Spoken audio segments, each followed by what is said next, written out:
৫ আগস্টে রাজধানীর চাংখারপুলে ৫ জনকে গুলি করে হত্যার ঘটনায় করা মানবতাবিরোধী অপরাধের মামলায় কনস্টেবল সুজন হোসেনকে গ্রেফতার দেখিয়ে কারাগারে পাঠিয়েছে আন্তর্জাতিক অপরাধ ট্রাইব্যুনাল। সকালে বিচারপতি মোহাম্মদ গোলাম মর্তুজা মজুমদারের নেতৃত্বাধীন ট্রাইব্যুনাল এ আদেশ দেয়। এর আগে গত ১ জানুয়ারি সুজনের বিরুদ্ধে গ্রেপ্তারি পরোয়ানা জারি করা হয়। ৫ আগস্ট চাংখারপুলে বোরহানউদ্দিন কলেজের পাশে একটি ভিডিও সোশ্যাল মিডিয়ায় ভাইরাল হয়। সেখানে সুজন হোসেনকে কখনো দাঁড়িয়ে কখনো শুয়ে ছাত্র জনতার উপর গুলি করতে দেখা যায়। আগামী ২৩ জানুয়ারি এই মামলার তদন্ত প্রতিবেদন দাখিলের দিন ধার্য রয়েছে। দর্শক, এই মুহূর্তে আন্তর্জাতিক অপরাধ ট্রাইব্যুনাল থেকে সরাসরি যোগ দিচ্ছেন সহকর্মী অরণ্য গফুর।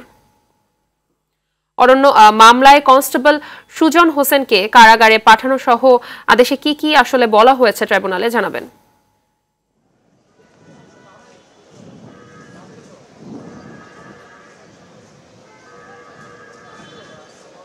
মাহবুবা, ৫ আগস্ট বা ৩৬শে জুলাই যেদিন শেখ হাসিনা বাংলাদেশ ছেড়ে পালিয়ে যান, সেদিন সকালে কিন্তু বেশ কয়েকটি স্থানে, ঢাকার বেশ কয়েকটি স্থানে গণহত্যা সংঘটিত হয়। তার মধ্যে অন্যতম স্পট ছিল চানখারপুল, রাজধানীর চানখারপুল, যেটি শহীদ মিনারের কিন্তু খুবই কাছাকাছি।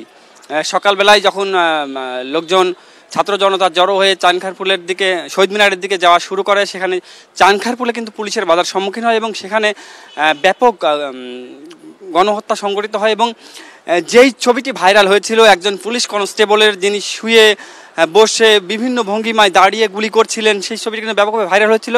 সেই পুলিশ কনস্টেবল সুজন হোসেন, তিনি কিন্তু দীর্ঘদিন পলাতক ছিলেন, অবশেষে তিনি ধরা পড়েছেন এবং ধরা পড়ার ফলে আজকে কিন্তু তাকে ট্রাইব্যুনালে হাজির করা হয়েছিল এবং ট্রাইব্যুনাল তাকে গণহত্যা মামলায় গ্রেপ্তার দেখিয়ে কারাগারে পাঠিয়েছে।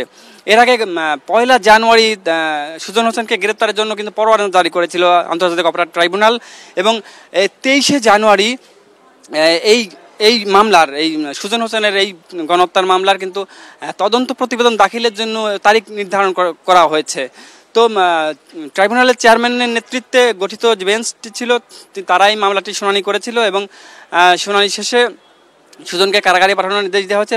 পাশাপাশি আরও যে গণহত্যার মামলাগুলো ট্রাইব্যুনালে চালু রয়েছে, চলতি রয়েছে, সেই মামলাগুলোর অগ্রগতির ব্যাপারেও কিন্তু প্রসিকিউশনকে ট্রাইব্যুনাল নির্দেশনা দিয়েছেন যে যথাযথ সময় যেন তদন্ত প্রতিবেদনগুলো দাখিল করা হয়, ফলে বিচার প্রক্রিয়া, যথাযথ প্রক্রিয়া যাতে সুষ্ঠুভাবে এগোতে পারে এবং দ্রুততম সময়ে যাতে বিচার প্রক্রিয়ার মূল আনুষ্ঠানিকতা শুরু করা যায়, সেই ব্যাপারে কিন্তু ট্রাইব্যুনাল যথেষ্ট উদ্যোগী বলে মনে হয়েছে। মাহবুবা, ধন্যবাদ আপনাকে।